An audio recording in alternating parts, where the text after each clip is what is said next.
I love that song. And I love Chicago. It's so good to be back. How many of you are from Chicago? A few of you? Okay, we got to be good thoughts to the Cubs today. Good thoughts to the Cubs, right? Yeah, some of like, yep. So yes, I haven't always been an analyst. I was in retail for a long time. I was head of strategy for a company called Guitar Center. Anybody know Guitar Center? Yeah. Person over here, yeah. And then I was also head of marketing for a company called Harry & David. Anybody know Harry & David? Yeah. I don't get as much passion for Harry & David. People are like, pears, woo, pears. Anyway, so the reason I mention this and mention my background is because actually I used to sit in the chairs that you're sitting in right now. I used to be a practitioner, so I used to come to these events, and I used to listen to speeches like this. I've been an analyst for about 5 years here. I didn't even know what an analyst was when I started, but I'm excited to talk to you about what's going on today, but it's really, really important for you to do something that I know is really challenging. I actually need you to take off your business hats. I need you to put on your consumer hats. So to do that, we're going to go through a little exercise here at the beginning to get you to think like a consumer, because this presentation is much more interesting, and it makes a lot more sense when you think like a consumer. So let's do this. I'm going to do a little survey with you, and it's going to be by show of hands, okay? We're going to do this by show of hands. I'd like to know how many of you in the last 12 months, think hard, have bought something? Oh, not this guy. He hasn't bought anything. That's a nice shirt. Should get a new one. Okay. Now, you can put your hand down. It's okay. All right, now, let's do another little exercise. How many of you bought something online? All of you. Okay, good. And how many of you bought something in store? Okay, 100%. So guess what? You're all omni-channel shoppers. All of you. These people that talk about the e-commerce buyer, it's a mythical creature. They don't exist. They're like dragons and unicorns. Nobody just is an e-commerce buyer. Nobody wakes up in the morning and goes, oh, I'm an online shopper from now on. That's not how it works, right? So when you talk about the e-commerce buyer, remember, you're talking about something that doesn't exist. And why doesn't it exist? Because we shop in every channel. We shop in every channel. All of you raised your hands, okay? I've asked those questions of about 40,000 people. It was 30,000 2 weeks ago. It's about 40,000 people now. Everybody is like this, okay? Just remember that as you're thinking through it. Think like a consumer. Now let's do a really fun exercise. I'd like you all to close your eyes. I realize it's early, but you probably had your coffee. Okay, close your eyes, and I can see you, even in the back. Close your eyes. I want you to imagine it's this coming weekend, and you have to do an entire week's worth of grocery shopping, okay? So you get in your car, whatever mode of transportation you use to get to the store to do an entire week's worth of grocery shopping. You walk in the door, you look around, and you see there are none of these. Open your eyes. That's three-dimensional shopping carts. You guys still know what those are? Right, okay. There are none of these. And I don't mean they're all being used. I mean there are literally no shopping carts in the store. So you're like, what's up? So you walk up to the manager and you say, hey, what happened to all the shopping carts? Manager looks you straight in the eye and says, we couldn't figure out the ROI of a shopping cart, so we got rid of them.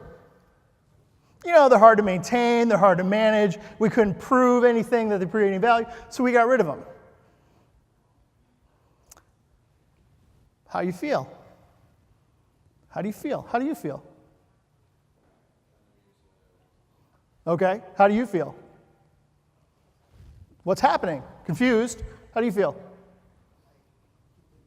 Yeah. Anything good? Anyone happy about this situation? Anyone happy there's no shopping carts? No. No. Now, how many of you would continue shopping, doing your weekly grocery shopping with a grocer that had no shopping carts? I didn't see a single hand go up. Now, that doesn't surprise me, because I've shown this, again, same example, to over 40,000 people, and I've never had a hand go up. Never. Not once. Except for at a grocery conference. I didn't think that one through. But I'm going to take that as an analyst as an exception, as an outlier. Okay. Not once. Now I want you to tell me, real quick, you realize that this grocer has every product you need, and yet you're willing to walk away. Every product. Do you know why you're willing to walk away? because you are digitally savvy. And every consumer is digitally savvy. They know they have choice. This gentleman here, not you, because you don't buy shirts. You, over here. If you got some coffee on that lovely blue shirt that you have on right now, how many places could you buy a button-down blue shirt? Several. Do you drink coffee? Do you have a coffee maker? If it broke, how many places could you buy a coffee maker? A lot. What is a lot? 50? Almost everyone. This is your consumer right here. Almost everyone. We know we have choice. We know we have choice. The products you carry are not a competitive advantage. There's a reason Amazon doesn't say everything on planet Earth anymore, because it doesn't matter. The experience matters. All of you in this room were willing to leave a grocer that had all the products you needed, but you walked away because they messed up on the experience. Now, let's ask the other key question. How many things did this grocer mess up on and you were willing to walk away? Count them up for me. One. One thing and you're willing to walk away. Yep, that's the state of consumers today. So what is the value of a shopping cart? What is the value of getting the experience right? It's everything.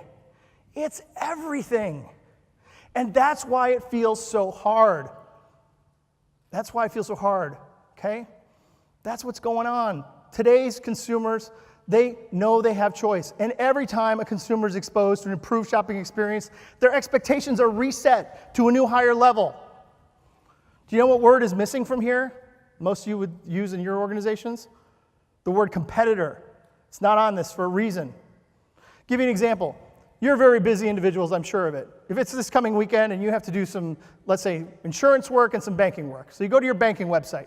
You can find the information you need. You access your account real easy. You have a question, you can ask a virtual agent. Great. Close that down. Go to your insurance website. Can't find what you need. Can't find the account information. If you got to have a question answered, you have to call someone. Are you instantly disappointed as a consumer? Yes. Did you compare them to another insurance company? No. Because we don't do that. We think about all the experiences that we have. Dick's Sporting Goods has a great experience online, let's say at their website. Let's say you go to Macy's.com, which is fine, but let's say you went there and had a bad experience. Would you be instantly disappointed? Yes. Do they compete with each other? No. It doesn't matter what your competitors do. You're not trying to keep up with your competitors, you're trying to keep up with your customers' expectations. Do you know what the most common thing said to me as an analyst is? We're so behind. Everybody says that.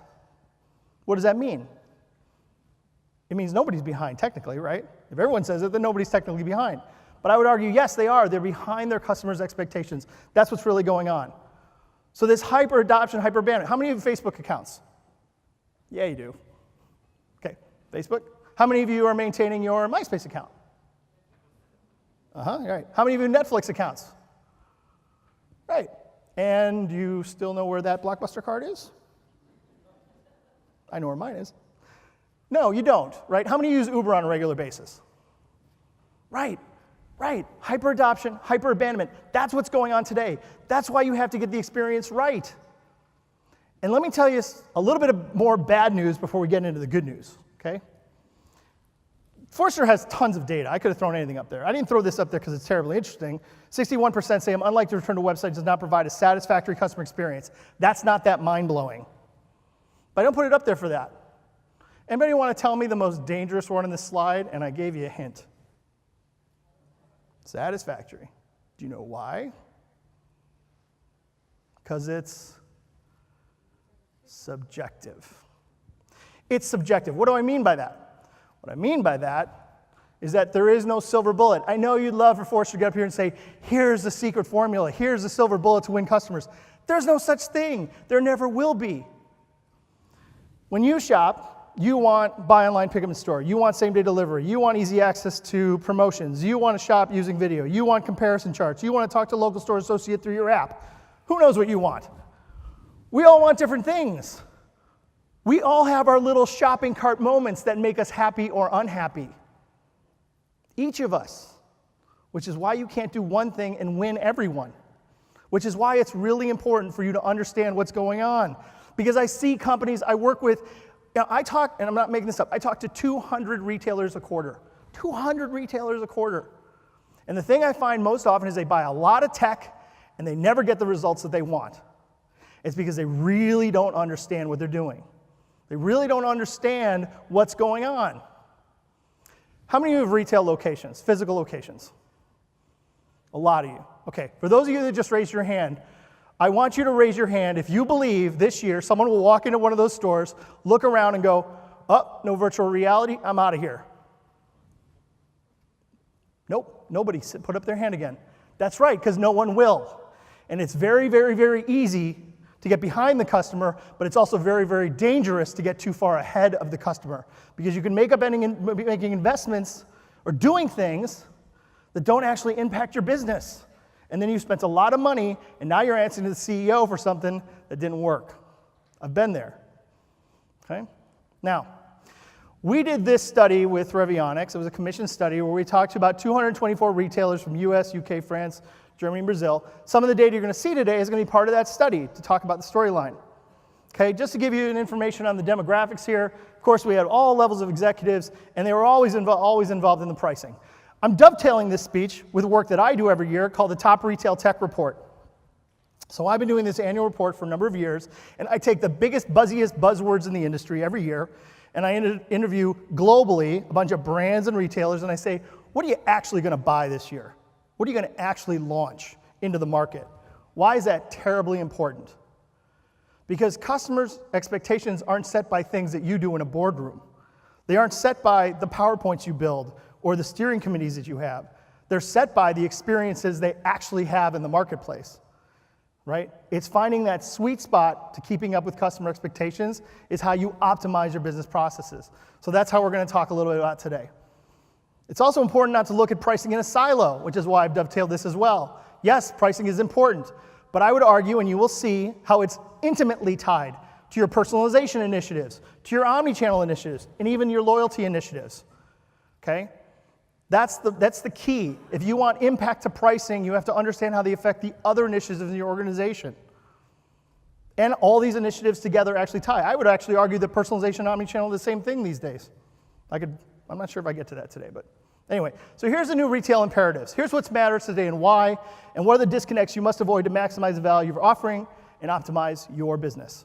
So in 2014, we had a lot of people say, you got to be customer obsessed, right? Well, we actually didn't have a lot. We had a few people say, you got to be customer obsessed. Now in 2018, man, I don't even say this anymore, right? What if I said that? You'd be like, yeah, right? Okay, that's great. But what does customer obsession mean? So I sit down with retailers all the time, and I'll do this advisory day, and we'll go around the room, and I'll say, tell me about your customer obsession strategy. And they'll say, well, we want to make it simple for the customer. We want to make it easy for the customer. We want to make it convenient for the customer. Okay, that's great. You know what convenient, simple, and easy are? They're empty words. They mean nothing. When we ask consumers, why did you buy in store when you bought in store, you know what they say? Because it was convenient, simple, and easy. When we ask them, why did you buy online when you bought online, you know what they say? It was convenient, simple, and easy. It means nothing. This is not something you build a strategy around. These words don't mean anything. Also, we want is a very, very different statement than our customers want. A very different statement. We want to show customers the next product they should buy when they show up at our website. So we're customer obsessed. No, you're company obsessed. You're not customer obsessed. We want to retarget customers around the website, showing them the last product they put in their cart for the next 6 months. Yeah, that's not customer obsessed. That's stalker level customer obsessed. But that's not customer obsessed. That's company obsessed. That's what you want to do. It's not what your customers want you to do. Understanding what your customers want is important. That's why in 2018, we're seeing those same people that in 2014 say you need to be customer obsessed, now saying we got it wrong. We can't be customer obsessed unless we're data-led, okay? Customer obsession is a very sexy thing, but now data is becoming the very sexy thing, okay? Data is a new sexy, I promise you. You'll see that. It's very, very important to understand how data impacts things and letting go of things, because without data, as Edward Deming once said, you're just another person with opinion. Without data, you're just another person with an opinion. Think for a minute about how many parts of your business are being run by opinions today. Too many. I like you. Too many. Look, too many, right on top of it. I agree with you. I see it all the time. Now, how many of you have heard the term data-driven? You heard that term? Some of you? Some of you might even use it. This guy's shaking his head, yeah. Okay, great. Let me give you an example of data-driven. When I was head of strategy for Guitar Center, the CMO came to me one day and said, hey, Brendan, I've been in the room with our executives and the board of directors, and I just went to them and told them, I believe that our customers want to be part of a community. They want to talk about their instruments, they want to talk about their musical interests, they want to do all this stuff. So go find me data to prove that.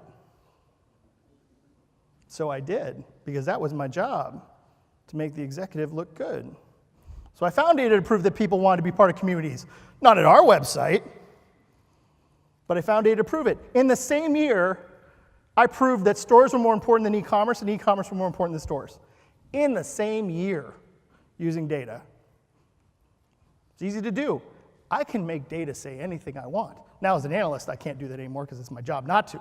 But in retail, that's what I did. Organizations today have to become data-led. They have to come to the table with no preconceived notions about the customer or about their business to help make strategic, not tactical. Tactical is data aware. Strategic decision making for your organization. I have 25 years generally in retail experience. 22 of it is worthless. I'm willing to say that because the customer's changed so much in the last 3 years that what I thought, what I assumed about the customer, what I assumed about business and retail is actually wrong, incorrect. And you can operate off old assumptions and be doing things terribly wrong today. All these companies that you guys go to conferences to see, I can't wait to hear these companies talk. They're all data-led. It is a common thread among all the leaders in retail today. That's the one thing I can say all of them have in common, no matter what else they're doing. Okay? Now, let's talk about omni-channel commerce. Omni-channel, people like, if I ask someone about omni-channel, you know what they usually say? It's buy online, pick them in store. Yeah, it's that. It's actually this. It's all four of these things. After studying this for 4 years and analyzing this for 4 years, I've actually built these breakouts because I find that actually they should be different initiatives. There are different stakeholders, there are different technologies, there are different reasons you do one and not do the other, there's different timing, and depending on the company you are, there's some things that will matter more than others. Okay? Now, I'm gonna get to view of the customer, but notice the way this chart is built, it all sits on top of view of the customer. That's terribly important, that wasn't a mistake, okay? Let's get to product and price first because that's what we're here to talk about anyway. Customer sees consistent content and price and promotions. Now, many companies talk about pricing. Many companies talk about, delivering same price to the customer, giving them, price matches, price guarantees. They'll even do things like this, like promotions, and do promotions, but they're only good in maybe a channel, not across the enterprise. So let's talk about the first one, pricing. Many retailers think they can get away with not providing omni-channel pricing to today's digitally savvy consumers. 76% say we market our price matching policy guarantee to encourage customers to take advantage of it as an added value. 3 out of 4. It's great. Here's the problem. Only 17% of consumers are going to care about your price matching policy. It doesn't matter if you have it, it matters if your customer cares about it or will use it. That's what matters. So what does that really mean? It means 83% of your customers, that could be the shopping cart moment. That could be their shopping cart moment where they say, I know I have choice. I don't need to stick around. That means 83% are at risk. That's a pretty high risk. Let's talk about engagement, okay? Engagement. Most people don't know what omnichannel engagement is, but it really covers the entire spectrum of the customer life cycle. I'm just going to show you one example. We're not going to get deep into this, but let me show you what omnichannel engagement looks like in practice. Neiman Marcus, through one single app, doing omnichannel engagement. Snap, Find, Shop. I take a picture of something on mobile, you go find it for me and let me know where it is in your local network, maybe even in the environment. This is my favorite example. I can actually get on my app, talk to my local store associate, I can call, text, email, even FaceTime with Joan, who's my local store associate that I love working with, and she's at the top of my list at my local native store. This is omnichannel and personalization because I can pick the way that I want to talk. You're going to start to see how these things start to come together, okay? What I like and what I don't like. We need to create dialogues with customers. You cannot be data-led if you don't understand your customer.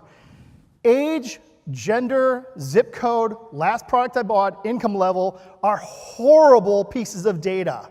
I'm just going to say it. It's horrible ways of doing things. You, sir, you're a man, right? You look like a man. Okay, you're a man. All right. Are you like the other 4 billion men on the planet?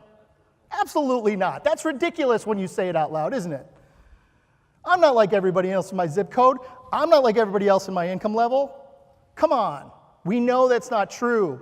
Your problem isn't that you don't use data. It's a problem using low quality data. Get into dialogues with your customers and understand them. Even when I do things in the store environment, I can access that later through my app. Like if I use a magic mirror in a store environment, I can use the app to get that and show my customers later. Fulfillment. Okay. Here's an interesting number. 14% of US shoppers, this is Forrester data, US shoppers use in-store pickup all or most of the time when it's available. You may say, nah, that's not a very big number. Do you know what US retail e-commerce sales percentage is? It's a $3.4 trillion market. What percentage of that do you think is e-commerce? It's 12%. That's it. 12% of retail. And yet when customers have a buy button in front of them, they're more likely to use buy online, pick up in store than they are e-commerce when they have both. Okay? Another 26% use it sometimes. There's a reason for this. Because when I go online, I want the lowest price and I want to do better research. When I buy in store, I want to get it today and I want to touch and feel the product. This path to purchase is the only one that fulfills all 4 of consumers' top needs when they shop in channels. It's the only one. Which is why you try to see Amazon start getting to people things same day. Because they're at least trying to do one. Now they're starting to open stores where you can go and pick up the product, touch and feel it. If you don't want it, you just give it right back to them and walk away. Right? This is the idea. This is the idea and why it's so popular. Now, view of the customer. I said this is the most important thing. If you don't get this right, you can't do all this stuff. You also, I would argue, can't do personalization. We'll talk a little bit. The more you understand each customer, the more effective your engagements are going to be. That's kind of a duh, right? Like, of course it's true. The more you understand a customer, the more important it will be. But a lot of people use personas. I love personas. Did you know that I bought yoga pants? Yeah, I bought yoga pants. Do I look like a soccer mom to you? No. Do you know how many people talk to me that I bought the yoga pants from like I'm a soccer mom? Yeah, because they use a persona. Personas when they started using personas, they were made for internal marketing purposes to help you understand as an organization who your buyers are. They got completely misused and now they're used in marketing. Bad idea, okay? Just because you know one thing about the customer doesn't mean you know everything about the customer. That's not me, that's statistics, that's math. What's the statistical significance of a single data point, guys? 0. That's math, okay? That's a big mistake in how you can very easily be irrelevant to your customers. What does it mean to have a 360-degree view of the customer today? It looks like this. That's a lot more than when I was in marketing, than when I was in business. Most of you have the top left, profile and behavior, click data and all that kind of stuff. But I would argue the stuff other than that is far more important. Am I in your store? Am I using your app? Do I shop on the weekends, not on the weekdays? Do you know how many people email me on Mondays? I have not shopped on a weekday in 5 years, and I get emails on Monday. You know what they're saying to me? We don't get you. Do you know how many people that I love shopping with in email now talk to me in social media?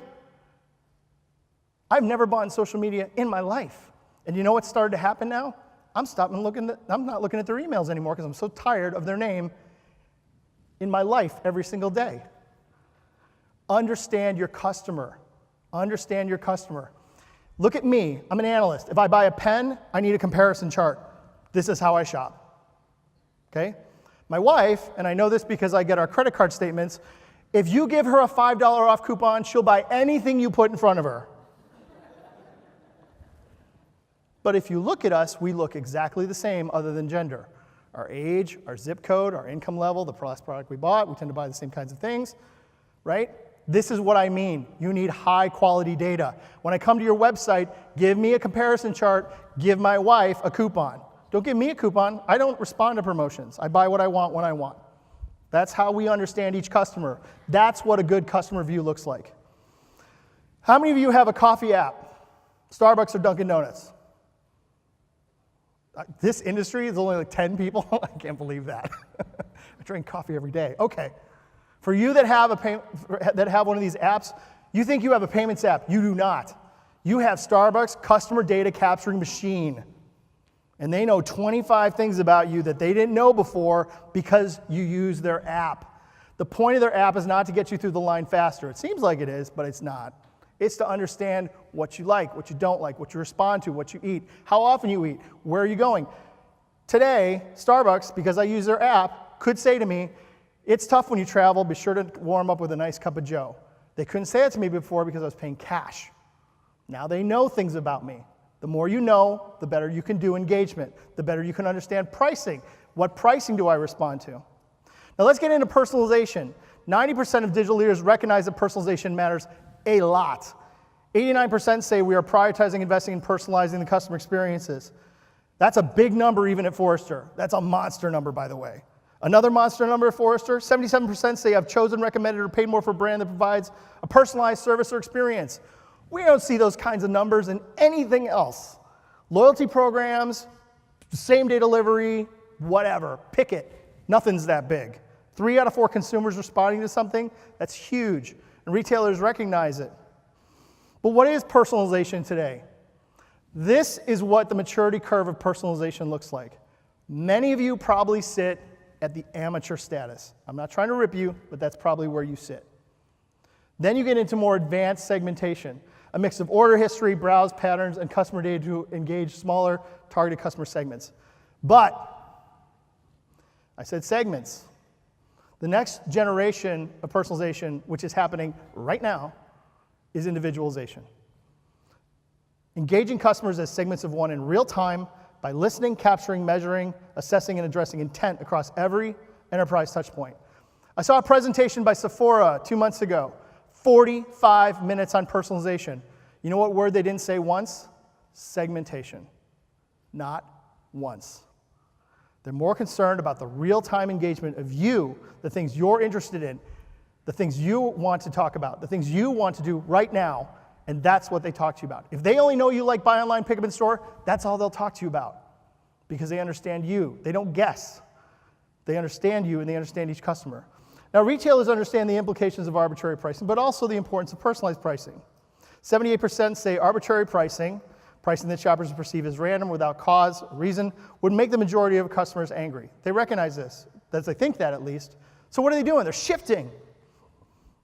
They're shifting because they say also we would see better results if we offered personalized pricing and promotions to the majority of our shoppers. Personalized pricing. Personalized pricing. Now, did the consumers respond to this when we asked the other side of the equation? Yep. 65% of shoppers said I appreciate when prices are personalized to my shopping habits. 65%. This takes pricing from a tactic to a strategy. It takes pricing from a siloed thing to part of your personalization strategy. I'm sure you have personalization strategies right now at your organization, or at least working on them.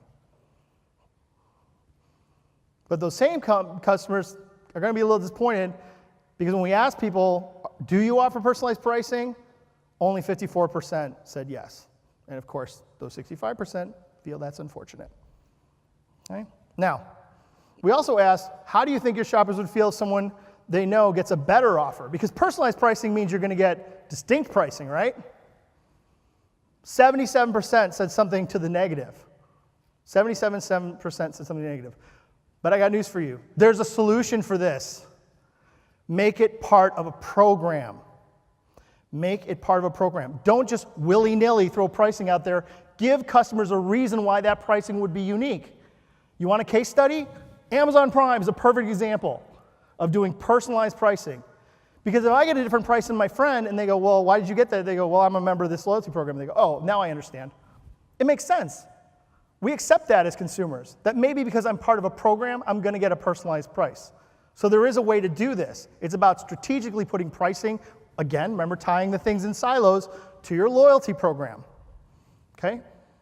And loyalty matters. What are the biggest challenges when it comes to pricing? 47% says retaining and growing customer loyalty. Nearly half of all retailers feel like it's a challenge. So here's a big aha moment from the study, which I love that we asked this question. This was great because I think it's a big miss in the industry. 76% feel the majority of our shoppers are looking for the cheapest price. 76%. Only 17% say I buy products at the cheapest price. Only 17%. Why is that? Well, part of the reason is because the price bands, they've narrowed quite a bit. Some of that. But also, organizations are offering pricing as part of the total value proposition. It has to be part of the total value proposition. It cannot be part of just a silo. People will make exceptions for paying a little bit more all the time. This company had buy online, pick up in store. This company did not. This company let me shop through video. This company did not. This company let me talk to the local store associate about a product. And there's this thing, don't ignore the law of reciprocity. Once I provide value to a customer, they feel obligated to buy from me. Everybody get those little return labels and the March of Dimes and Ziggy, right? I'm going to make you feel guilty by giving you something. You'll want to give me it back. There's value. Deliver value to your customers as part of your pricing strategy. 55% of consumers say it's important for them to get special offers or treatment that isn't available to other customers. How do you do this? Again, hello, make it part of your loyalty program. Make it part of your loyalty program.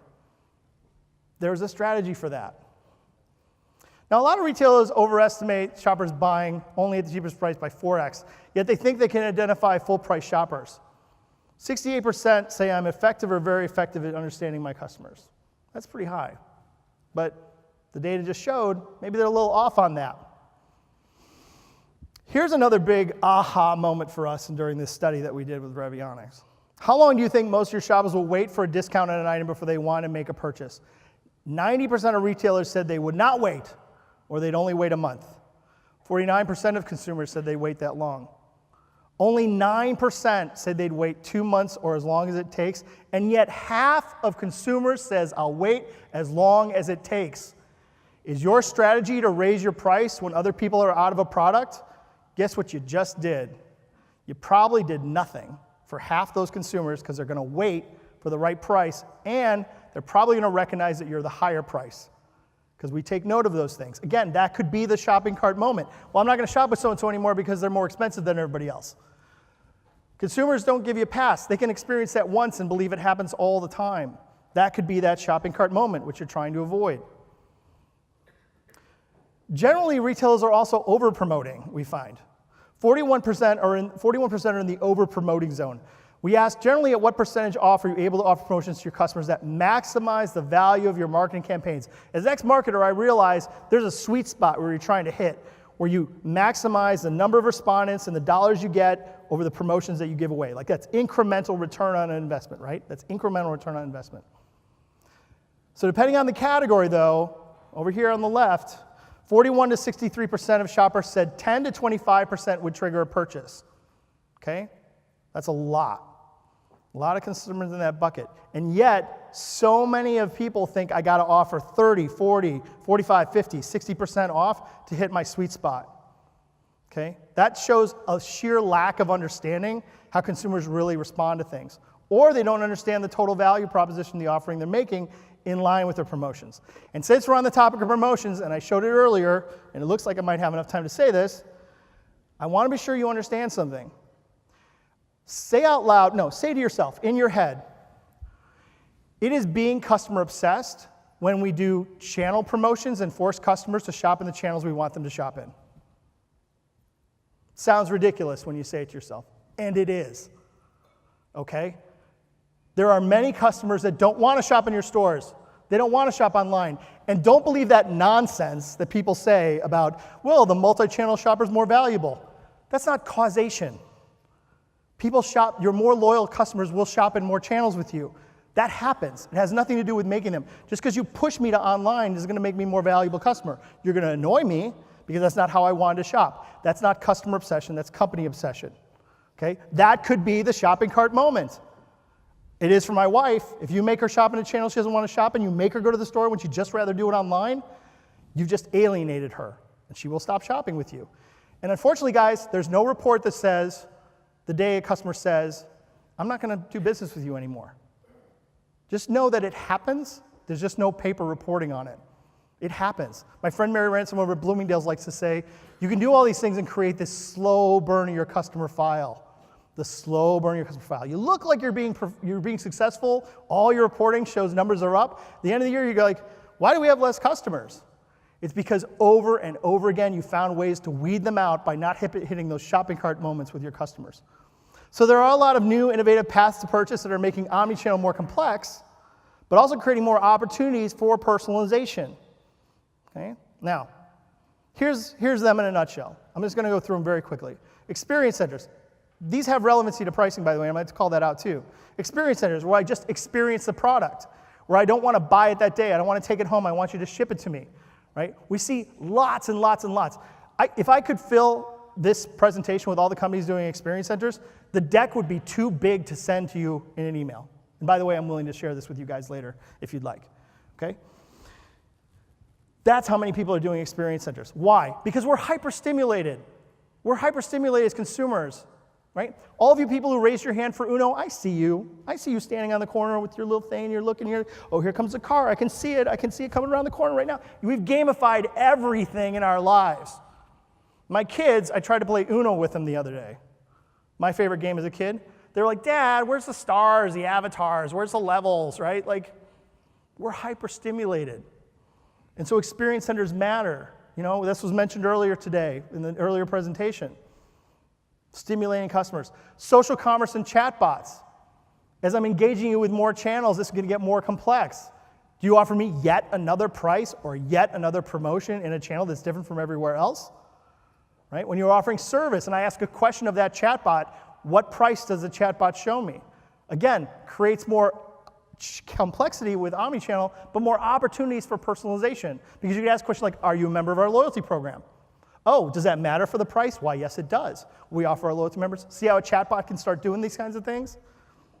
Conversational commerce. Boy, if I could pick one thing that I'd love to do 45 minutes on, it would be just that. Just that.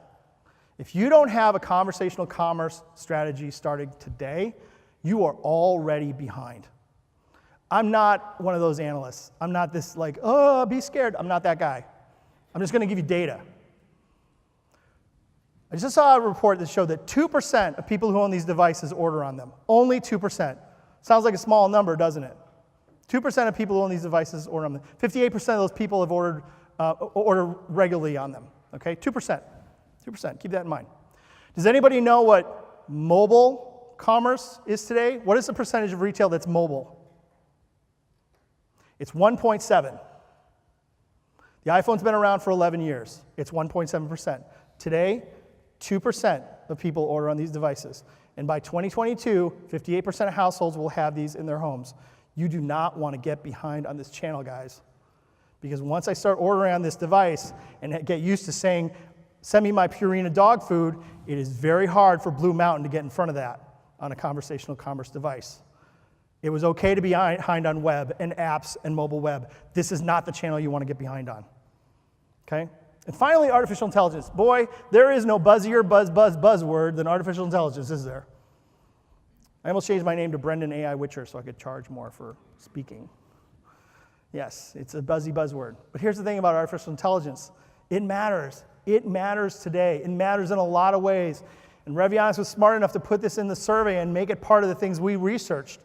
Now, this is Forrester data. 81% of leaders who are not ready to invest in AI either feel there is no defined business case or they are unclear what AI can be used for in their business.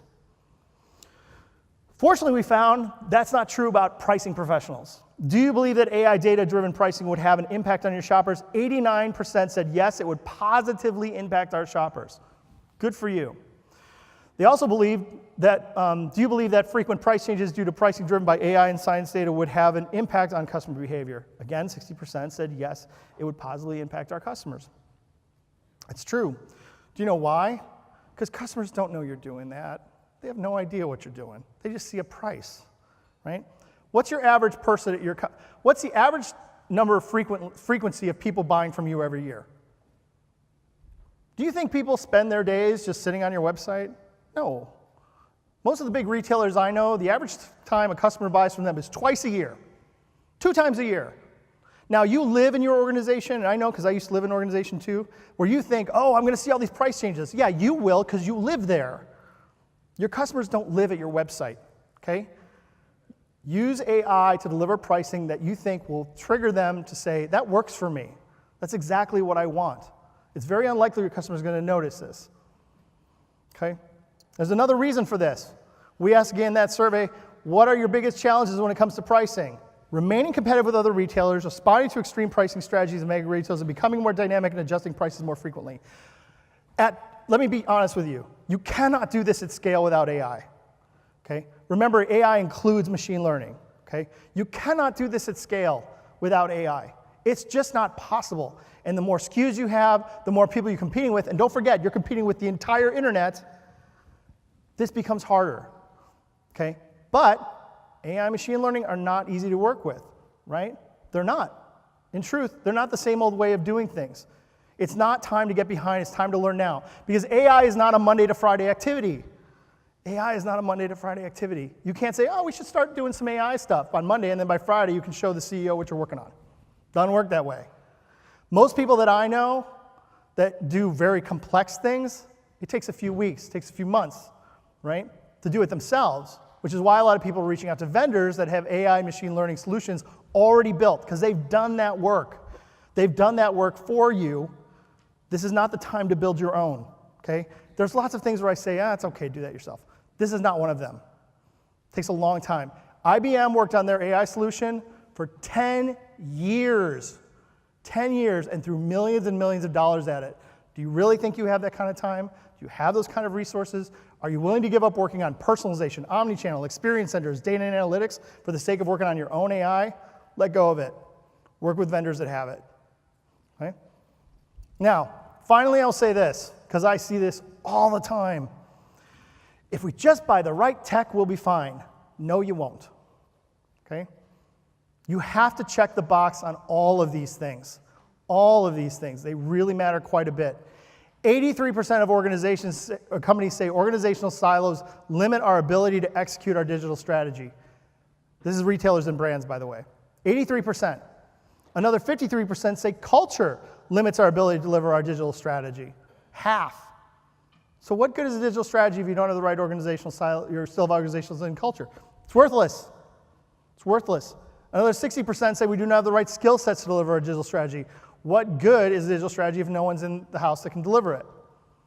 Right? These are non-technical things you need to get over. And some of it has to do with educating your organization on a lot of the things that I just showed you here today. And even some of the things that you saw, and many things you saw in the earlier presentation. Help your company understand how pricing is not a tactic, it is a strategic element that ties deeply to the other things that you're working on. You have initiatives for omnichannel. You have initiatives for personalization. You have initiatives for understanding the customer. It's important that you bring these things together culturally, organizationally. When we ask, what are your biggest concerns? Remember, these are pricing professionals. What are your biggest concerns around leveraging artificial intelligence and machine learning to achieve optimal pricing and promotions? The entire list is related to organization, culture, and skill sets, we found. The top stuff is all organization, culture, and skill sets. Can be tied all the way back to that, okay? Do not just have a roadmap to buy technology. Have a roadmap for educating the organization about how these things really matter, or the impact will be minimal to your business. Or you will buy technology and you will be banging your head against the wall because no one will let you use it correctly in the organization. You have to manage up and socialize how these things matter and why they matter so much. And don't forget about metrics. 53% of organizations say we do not have the right metrics in place to measure the success of our digital strategy. That's part of the problem. You can't get your organization wrapped around something if you can't prove that it works. Go for things that can prove quickly how you get a win. Get little wins. Convince the organization data matters. Convince the organization, look, we personalized pricing and we got a big win. Look how much we're already doing. Great job with our personalization program. Okay? Check the boxes beyond technology. Have a roadmap for checking those boxes. So here's the list. Here's the list of things that I recommend you work on. And by the way, again, we talked about this earlier. I'm happy to you can have this deck. It's not a problem for me. So you can have this information later. So here's the steps towards success. Number one, Challenge your digital strategy. Identify where you're confusing customer obsession with company obsession. Okay? Know the difference. Help the organization understand the difference. Have a meeting about your customers. What an idea, right? Have a meeting about your customers and talk about the differences. Challenge your thinking about customer. Move from an approach that is data-driven, where you're just supporting all these initiatives that you've already decided are true, and become data-led. Remove the assumptions. You know those old movies where somebody goes back in time and they catch the football, and they kiss the girl, and all of a sudden their whole life is different, right? I love those movies, okay? It's the same way in your business. If your assumptions are wrong, like you believe everybody shops with the lowest price, if that assumption is wrong, you can work all day long on things and make all these changes up here over and over and over again, and you won't get any traction. It's because your assumption is wrong. Sometimes you gotta, and I know it's hard in retail because I've been there, sometimes you gotta uncheck the box that you've already checked and go back to the assumption and say, maybe this assumption is wrong. And if you get on the right assumption, that trajectory will happen a lot easier because you're working on the right basis. 3, look for synergistic opportunities to align your pricing initiatives with other company initiatives. I said this over and over and over again. Find ways to make it a strategic initiative, not a tactical initiative. Learn, educate, and start to apply AI today so you're not behind tomorrow. Again, this can be a very long process to understand how AI works, bring the right skill sets in, and deliver AI solutions to your organization. So get started on it today. Finally, use these pieces of information, use these strategies to solve customer pain points before focusing on moments that surprise and delight. Oh my gosh, if I have to hear surprise and delight one more time. How many of you drive cars? Most of you? A lot of you? Okay. For those of you that drive cars, I want you to think about the last time you drove your car, okay? Did you get out of your car, close the door, look at your car and say, thank you, car. I love you so much. Thank you for getting me where I needed to go. No, we expect things to work. That's how we think. We don't care if it's a great experience. We're like, that's great, fine, thank you. We just expect that. But if your car broke down on that place you needed to go, pick up your kids, get to work, whatever it is, would you have some choice words for your car? Yeah, you would. Would you remember that moment? Yeah, you would. We are far more influenced by pain than by pleasure.